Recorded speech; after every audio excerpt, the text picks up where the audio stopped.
میں سیدنا عثمان غنی رضی اللہ عنہ کے پاس جاؤں گا اور پوچھوں گا کہ ایک ہی رکعت میں پورا قرآن کیسے پڑھ لیا کرتے تھے۔ مکہ کے شہزادے مصعب بن عمیر سے ملوں گا اور پوچھوں گا کہ اتنی اذیت کے باوجود صبر اور ہجرت کیسے کر لی۔ جنت میں عشرہ مبشرہ سے ملوں گا اور ان سے پوچھوں گا کہ جب تمہیں جنت کی بشارت ملی تو پھر تمہاری نیند کا کیا ہوا۔ میں سیدہ ہاجرہ سے ملوں گا اور پوچھوں گا کہ کسی پہرے دار کے بغیر ایک صحرا میں رکنے کی ہمت کہاں سے تھی۔ ملوں گا سیدنا بلال حبشی رضی اللہ عنہ سے اور عرض کروں گا کہ اے بلال حبشی، ایک ہی دفعہ کم سے کم دور نبوت کی اذان سنا دو۔ ملوں گا سیدنا یونس علیہ السلام سے اور ان سے سوال کروں گا کہ مچھلی کے پیٹ کا عرصہ کیوں کر گزارا۔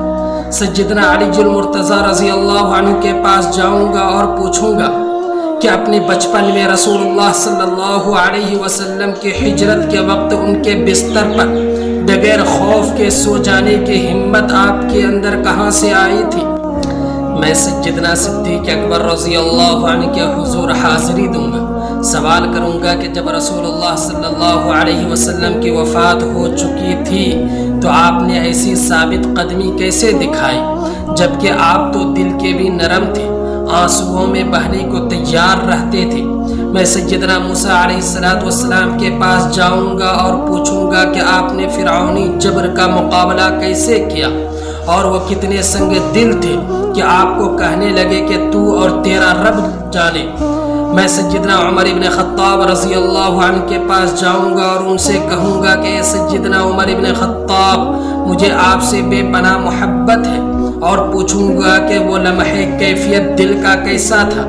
جب اتنی شدید مخالفت کے بعد رسول اللہ صلی اللہ علیہ وسلم کے ہاتھ پر آپ نے بیعت کی تھی۔ پھر میں اپنے حبیب جناب محمد رسول اللہ صلی اللہ علیہ وسلم کی مجلس میں بیٹھوں گا،